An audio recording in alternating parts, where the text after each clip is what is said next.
Ted Lasso on. Episode 4. Oh, Lord. Hey, everybody.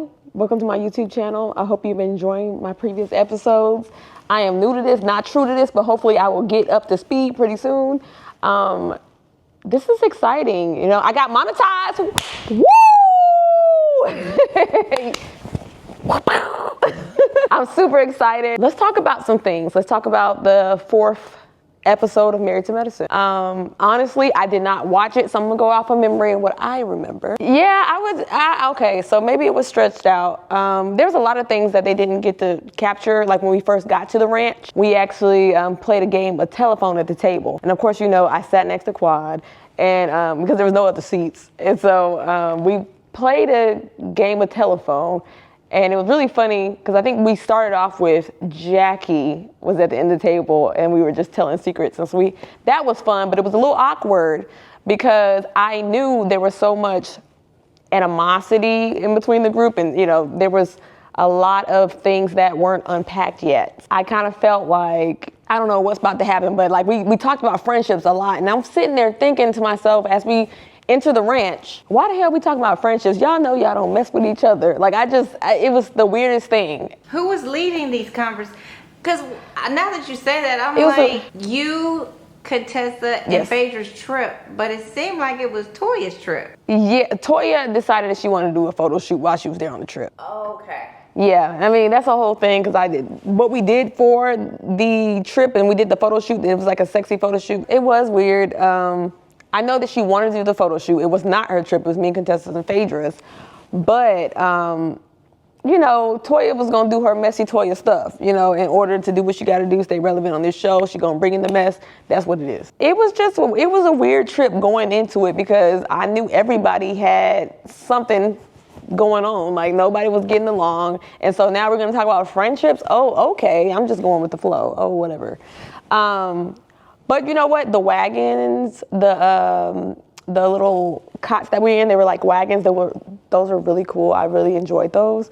I've never seen anything like that. And it's funny that we're on this country trip now, and it's like last year, you know, me being country and me, you know, it's kind of ghetto and all that. And then I did this before even Beyonce went on her trip for Cowboy Carter. And so I just thought it was just so funny now, you know, now that Beyonce's doing it, now everybody wants to get on it, and I did it first. So we do have a question from Miss Coco with the Toya and Phaedra and getting into the business. And they, you know, do you think Toya's being messy with Phaedra by clocking her, or is she really trying to get to know Phaedra? I would say in real life, yeah, it would be messy, but because we're on a show, we're trying to, you know, I see what she's trying to do, pry information out of Phaedra. But, you know, the question she asks is what makes Phaedra tick?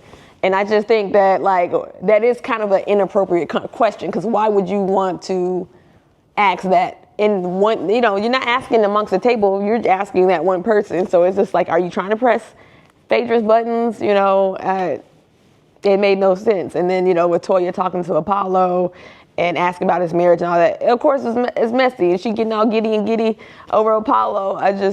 She doing too much. You know, in real life, of course, that would be wrong. So I think that's what it is. To piggyback off of that, why do you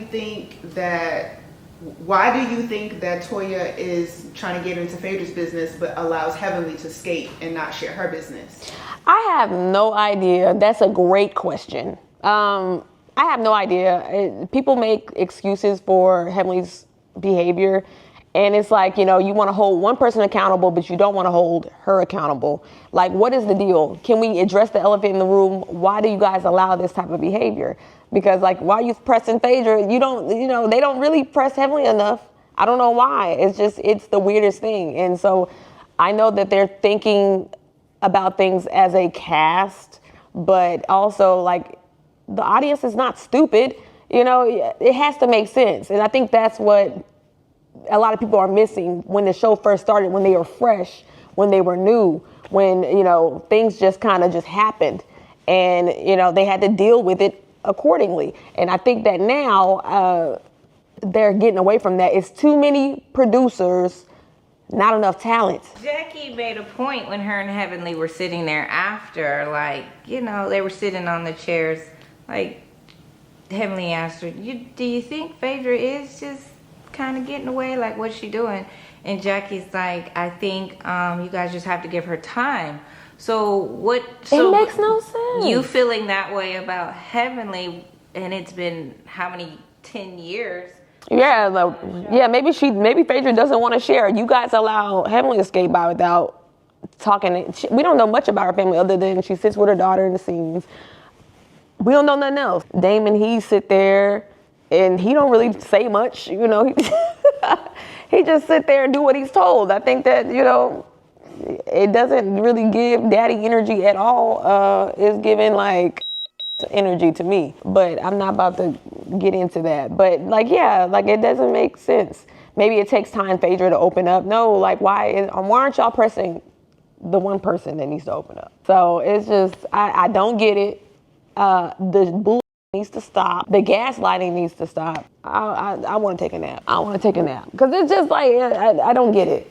Well, it sounds like you had a great season with Phaedra and nobody else saw that. Like, you had a great time, sounds like. Yeah, I did. We had a great time during the season. We joked around a lot, sitting around the table after the trip. You guys I hope y'all get to see that because that was hilarious. We was talking about the trip. So hopefully you guys get to see that. But Phaedra really is a good time. Like, I know, I get it. The cast wants her to clock in, but again, why are y'all? It's just like, I don't know how to explain it. Like, why are you guys allowing Heavenly to just skate by? Like, everybody needs to work. She can't just always just be the messy one. And I hate when people say that she's the show. She's not the show. It's an ensemble cast. Everybody has a story to give. Where's your story? Where is it?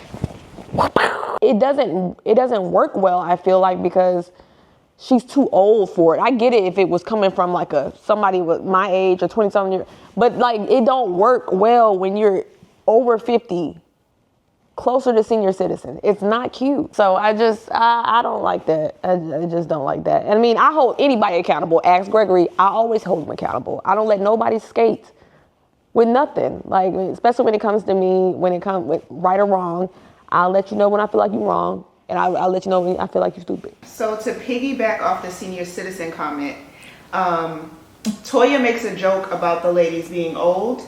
So why do you think that Toya is allowed to make old jokes and the ladies laugh and giggle with her, but when you make a joke about their age, it's a problem? They jealous. They jealous. Clearly, they're jealous and they feel threatened. They feel threatened by new blood coming onto this platform. They are intimidated that maybe somebody might take their position, and I'm not here for that. But if you get uncomfortable when I walk in the room, it's telling me something. It's an ensemble, though. It is. It's an ensemble. Like we should all be able to give our story, and then also like I hate how it is. I feel like when new people come in, it's like they prey on that one person. What can we get out of this person? We're gonna sabotage her story. We're gonna do this, and I don't like that. I don't like that they do that. I wouldn't say it's everybody within the cast, but also sometimes I would like to group them together because I feel like you're not saying anything, you're allowing it, you know? So I just kind of feel like after a while, birds of a feather flock together. And there's a lot of feather in this room and it's funky. Now, with you and Contessa during this trip, you know, so far out of how long you've been there, were there any moments where you had talked to her? How did you think she was feeling after some of these scenes? I think that she was feeling pretty good. Like, she was checking in on me, making sure I was good, just making sure that I was comfortable. You know, when Contessa came back really to support me on the show. I don't know why they made her a friend of the show. Of course, she's been a staple on this show for a couple of years now. And so, but when she came back, she knew, like, she had my back. And, you know, and it wasn't even that they told her that that she was going to come in and help me. None of that. It was just like, I'm here to support you. And that's just how Contessa is. And I appreciate that about Contessa. It's like, she's the only one that I can call up and if I'm having a bad day, and I can go over to her house and she would invite me over and we would just chill, you know, and I can tell her pretty much anything. I still feel like Contessa still has morals. amongst this group, a moral compass.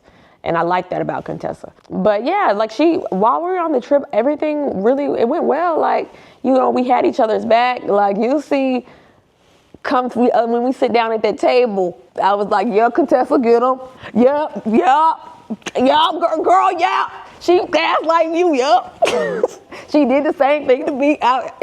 Looking back at it, I laugh at it right now because life is a joke for me. I get over things pretty quickly, but I will say during that sit down when we had at the table at dinner, everybody was like, why are you being Contessa's hype man or whatever? And I'm like, I'm not being her hype man. I can relate to Contessa. I understand what she's going through. I'm actually going through it right now. It's going to be the next episode is going to be a interesting episode because I don't know how it's going to play out. So with the first evening there, or I guess really you going into this season, you knew you and Heavenly would have to either have a conversation in front of people at some point or amongst yourselves. Yes.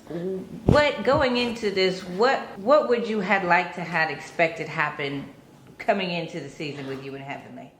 I expected her to put her big panties on, her big girl panties on. I definitely expected that, and just say, you know what, I f***ed up. I was wrong. I shouldn't have said what I said. I don't know. Like, I really don't know what was going on through her mind when I first came onto the show, and I get it that she has her ways of promoting the show, but if that's your only way to promoting the show, of putting someone down, lying on them, and disrespecting them, I don't understand where that comes from. Like, that's something deeper there that people need to focus on.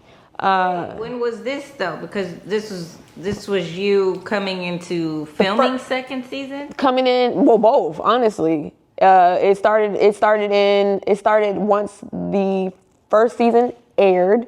Okay. That's when she was going on her press tour. Her and her sidekick Quad. They was going there talking crap, and so coming into now, you had the reunion, then you have to film. So the reunion, that's when like you see me yelling or whatever. And they was like, the sweet tea is piping hot. Yeah, bitch, here I am. So coming into this filming, what would you had liked to had? I rather would have liked to get my lick back, and that's just the truth. To get my lick back. Instead, you got the country line dance party. Yes, I got the country line dance party, and I love me some line dancing. I have to say that I love line dancing. Being from Texas, I've done a lot of line dancing in my day, and I'm still doing it. I thought it was going to be a good time doing the country line dance. I actually was trying to make up my own line dance so I could show the ladies. But again, like it took me a lot to try to get them to get excited and actually dance. And that's what I'm saying. Like, we need some fresh faces and be ready to just go and have fun. Like anybody, I did this a bachelorette party, my actual bachelorette party. I did a country type of lineup thing that we did, and we went back to Texas. And so these are the things that I would love to do with the ladies. But I mean, I think that's where it gets complicated because of the age difference, and maybe that's not something that they want to do. But it took a lot because they were like, drag, and I'm like, come on, y'all, like, let's have fun, let's get to it. Did it come off as? Well, that's what you're letting us know, because so basically. No one wanted to have fun, and we're on this trip. Like, if I go to someone's bachelorette or someone's birthday weekend somewhere, I'm here. Right, but my thing is, then why come? If I'm one of the hosts, then why come? If you're just gonna be moping and you don't want to do stuff, it's like, what's the point? What? Let's just say that you here to get your check and you don't want to work for it, and I'm okay with it. So on TV, it looked like you guys were having fun. So are you saying that it took a minute? It took a minute to get them going. It did, and I was like, okay, let's go. And then they had a guy named. Is it me? Because I'm like, how can I go on a trip and I'm here already? Like, do you think it's you and them trying to, or do you think they just really don't want to be there? I think it's a little bit of both. Again, I think that since I'm new, they don't, they have a pact. They came onto the show together. They want to stick together, and that's understandable. Well, Heavenly was second season. Yeah, they include her in that with, they include her because they call each other the Fab Five or something like that. It's something like that. I don't know. Yeah, is it 5 of them? I don't know. It's Contessa. That's all Toya, Simone, Jackie, Heavenly. Okay, yep. Yeah, it's the Fab Five, and so. Yeah, Contessa's not included in that. And it's very clear that they have a pact and they want to stick together because they are the ones that came onto the show together and they say they're going to lead together, I guess. But I think that's why. And you see how, you see what Instagram is looking like and what press is looking like, who hanging out with who. You can tell because I ain't did nothing to nobody. And so you can tell based off of what you see. It's a lot of fakeness going on, but. Well, someone did have a question. Do you hang out with anyone outside of the show? Yeah, every once in a while, like Gregory will hang out with Contessa and Scott, we'll hang out with them. But other than that, like, Phaedra and Contessa are the only ones that I actually really talk to. And I talked to Toya a little last week, a little bit. It was cool, but we got some things that we have to address. You guys were doing the line dance, and after the line dance was over, Heavenly had made a comment about somebody doing great with line dancing, and Toya said that she thinks that she should tell you. Do you think that Toya was being genuine when she was asking Heavenly to speak to you and tell you that you were doing great with the line dancing, or do you think she was being messy? I think that she was just, she was just clocking in. Because I'm like, you're not even really that close with Heavenly at all. Like, she was the main one last year to tell me, like, not to be don't get too close with her and stuff like that. Like, she ain't doing nothing unless she getting paid. Is that all that it is? Like, what is, yeah. Like, they're really just here just to, because I'm like, you could really have fun. If I gotta be here, let me just have fun. Well, that's what I want to do, and I always talk to Phaedra about this because I be asking her because Phaedra been doing reality TV for years, and I'm like after that trip, I was like, Phaedra, is it like this? Like, what the hell? And Phaedra was like, no. She was like, no, it's not like this. Like, we try to have fun. That's what it's supposed to be about. And that, she was being honest. And I was like, okay, because you'll see as we get in the season, like, I get really close to Phaedra because I'm always asking her for guidance because she's been doing this. And so, this is an interesting group, and Phaedra would agree that they're interesting and not in a good way. But I would just say that they try too hard to start the drama, and I just think that it needs to come off more natural. I guess if you start the drama and somebody just says F it and walks off and doesn't come back to the show, do they feel like they've won at that point? Or are they just dang, I didn't mean it to go that far? I think so. Hey, y'all, I want to thank you for all your support for watching me. But I do want to make things clear. This channel is more so, when I do these series in these episodes, it's more so of a question and answer type of deal. And I'm talking from my point of view and my experience. And so when I'm elaborating on something, it's more so coming from my experience. It's not something I made up. It's something that pertained to me. And so I want to address it and I want to make sure that I'm clear. It's not that I'm trying to bash other people or throw salt on anybody's name.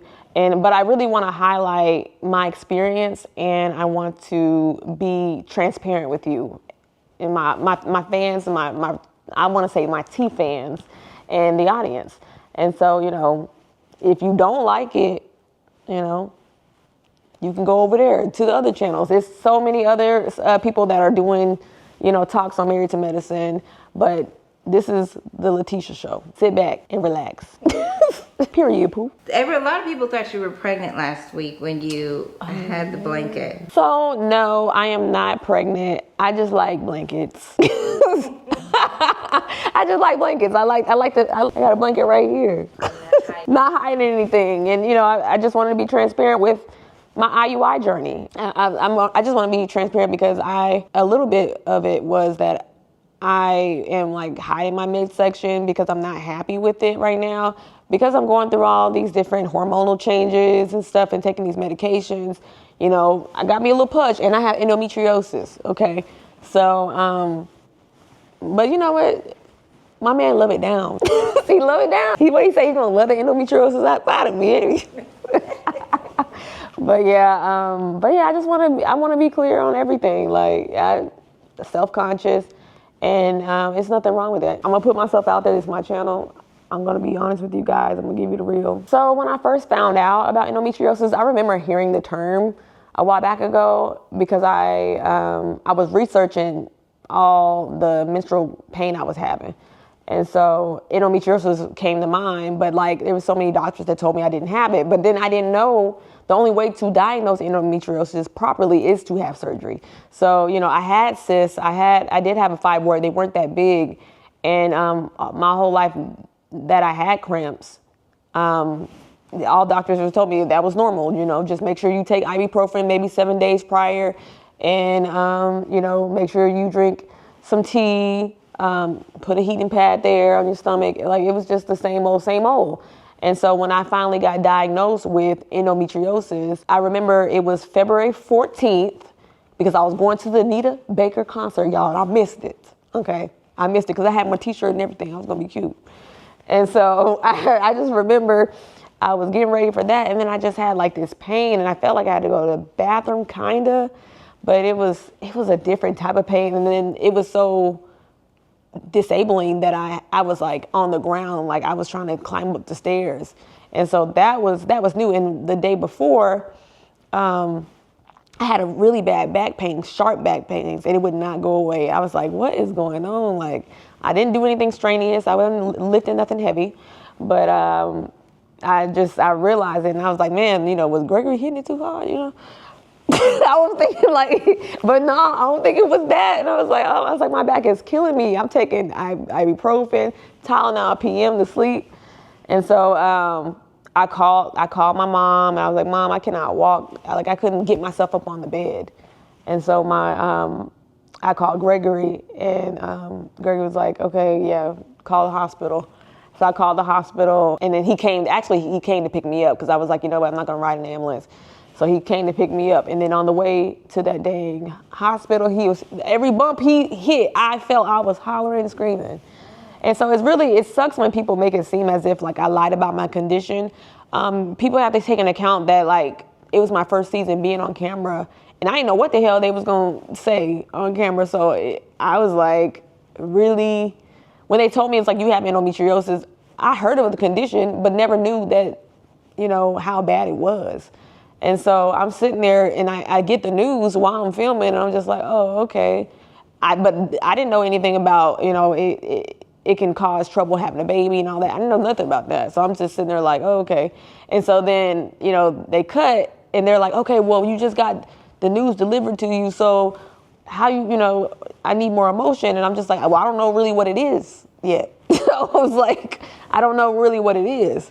And so I'm just waiting to hear. But then again, a lot of people were like, oh, she was in the military, she knew about it. No, I did not know. They do not check your coochie before you get in the military. They don't do that. They don't do you like that. They don't go and do pap smears. You know, they do physical exams, but they don't do that. And so, you know, it's very silly. You know, I'm very conscious about my body. Anytime something is wrong and I can't handle it, I'm going to the hospital. I'm going to the doctor. And they might know me by name because I've been a sickly child my whole life.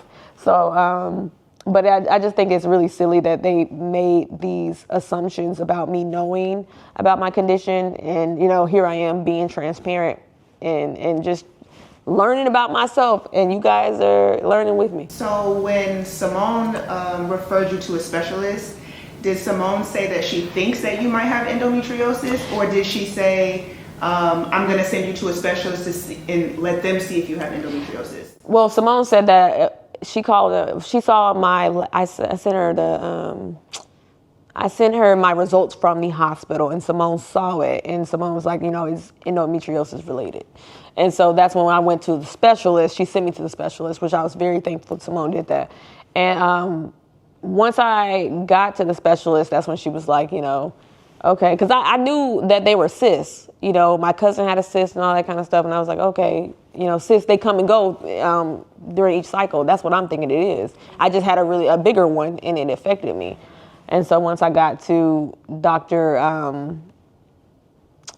Davis, she let me know, and she said, yeah, she believes it was endometriosis related, and here it is. It's funny, like everybody's trying to make it seem as if I lied about it, and like I don't want to have kids. Like my whole reason, of being here on Earth is to be a mother. Like that's the one thing that I want. And Gregory, I want kids more than he do. When we had broke up for a while because he was like, well, what if I can't do this? What if I can't do that? Because he's older. And so, when he delivered me that news of the 2 years, the time frame, I was like, boy, you knew what it was when you signed up for. Yeah, that was like me and Gregory, we got together in 2020. And then we got engaged in 2022 and got married in 2023. So, but like in 2020, we took a break. We dated. And, he just kept complaining about, oh, I don't know if I'm going to be able to do stuff with y'all, And I'm like, what you mean do stuff? Like, what do you, he plays golf. He's pretty active. And so, he just felt like the age difference at first bothered him. And we had to take time apart. And my mother actually appreciated that because we all went out to dinner, me, Gregory, and my mama, right before I moved here. And she had a conversation with him. And so I could tell he was a little nervous during the conversation, but he was just like, we took that time to really figure things out between each other because he's like, I didn't want to feel like I was wasting her time. And I want her to get all the things that she wants in life. And so my mom, she respected that. And she was like, because at first mama was not on board with me with Gregory because of the age difference. He is older than my mom. And so eventually my mom had to trust my judgment and was like, you got to live your life for yourself. And if this what makes you happy, go do you.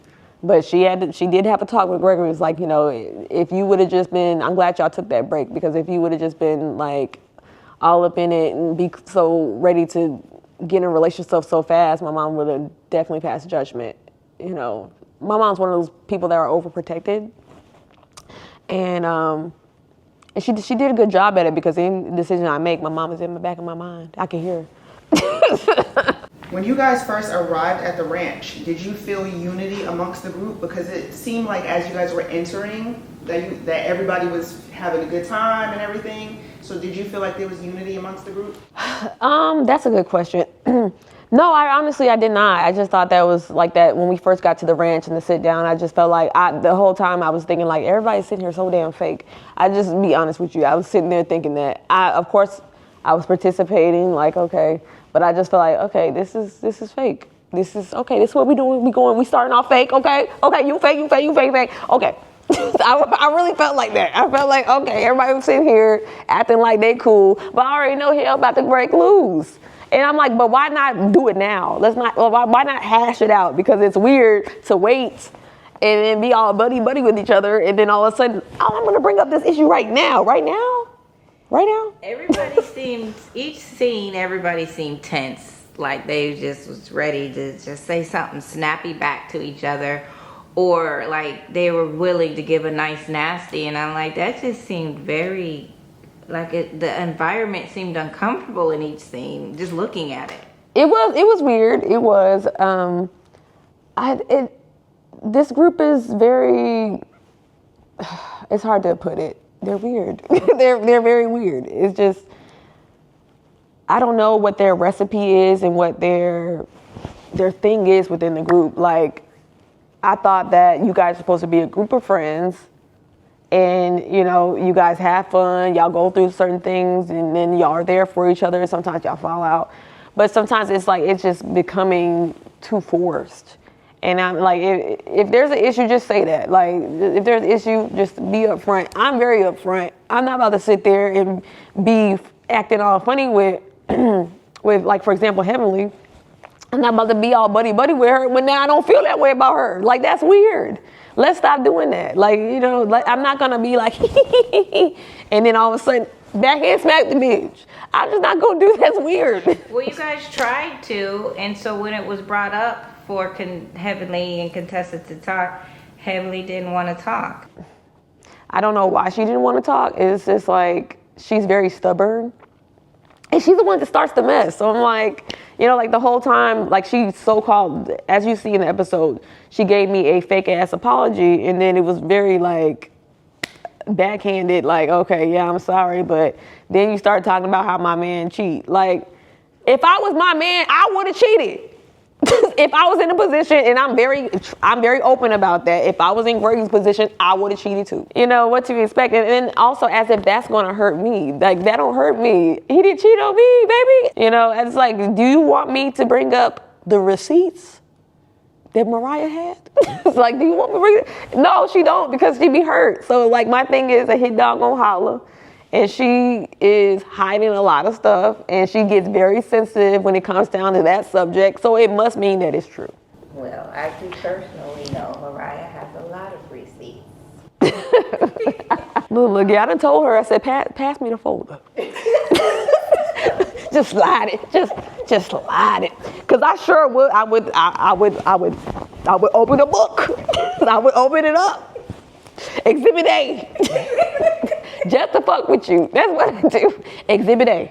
Okay, back to the apology. The next morning, you go to Simone's room, and she says to you something of the sorts of, you know, have a better attitude about Heavenly's apology and things like that. But in her confessional, she says that you have a nasty attitude and you don't listen.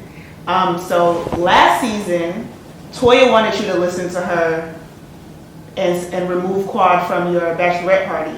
And this season, Simone is saying that she's trying to teach you how to deal with Heavenly. No, yeah, they want me to do what they want to do and what they've been doing, and I'm not them. Like, and I'm not you. Like you said, I don't listen. First of all, you not my damn mama, Simone. I don't know who the hell you thought you was. You, Miles, and you know, them two boys. Mama, you ain't my damn mama. And it's like, it's weird. I got a nasty attitude. No, you want to pay attention whenever you feel like it. You don't know enough for you to speak on the situation. So why are you talking about what I don't do and what I don't listen to? You don't know nothing. So who are you to tell me who I need to listen to? And that, like, and basically she was trying to make it seem you need to be more vulnerable. Like, girl, are you stupid? Are you stupid? Be more vulnerable? I've already did that from the beginning. And so it's just like, at the end of the day, this is a TV show. I get it. But let's not be stupid and let's not say dumb shit. Let's not do that, because we still have girls, young girls, and I'm not saying teens. We got young adults. Watch this. Would you tell your daughter something like that? No. So again, you ain't my damn mama, and you need to shut the fuck up. I said that. Shut the fuck up, bitch. I like to add the little bitch on there because it's like a cherry on top, like, bitch. Now we go into the trailer for the next episode. You guys are at the table. Who said that you had a fake relationship with Contessa? I think that, no, Heavenly had brought that up. Heavenly brought that up, and then she said that Quad said that. And so I was like, well, how do you know we got a fake relationship? Like, but also, who give a damn about what you think? Like, in the trailer, we hear Contessa say, "Square up, hoe," and we hear Heavenly scream for security. Why do you think Heavenly starts stuff with people and then scream for security when they come towards her?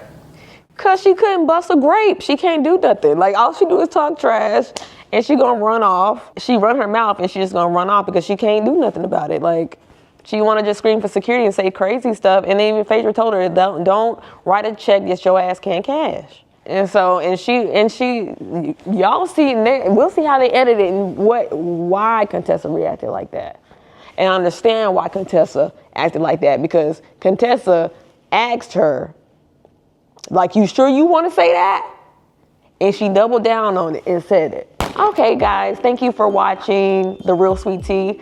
Thank you for supporting me. Thank you for just sticking by my side. You know, it's been a long time coming, just being a part of this journey, being on the show.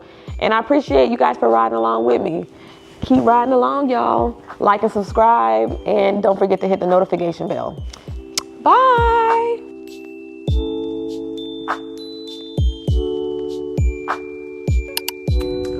All right, so this is your final green screen. How do you guys feel? I feel good. I feel excited that it's finally done.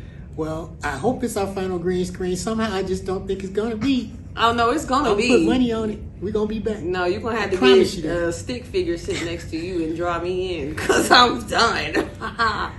I'm excited that it's over, and we wrapped up back in August, and this is now December 12th. This is our last green screen, and it's been you gotta relive it again. I don't like reliving things, but you gotta relive it, and it sucks. But you get to talk your shit in the green screens, and I love it. It's fun.